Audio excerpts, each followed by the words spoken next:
Hello বন্ধুরা, এটা আমার প্রথম ভয়েস ভিডিও।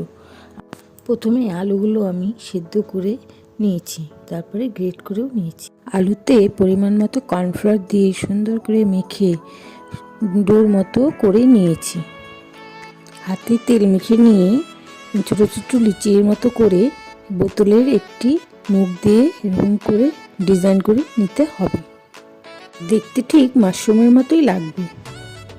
একটি প্যানে লবণ ও জল দিয়ে এগুলো সিদ্ধ করে নিতে হবে।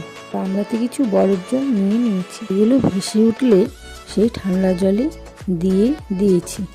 এবার সসের জন্য একটি বাটি নিয়ে তাতে tomato sauce, soya sauce, chilli sauce, Kashmiri লঙ্কার গুঁড়ো দিয়ে ভালোভাবে নেড়ে নিতে লাগবে।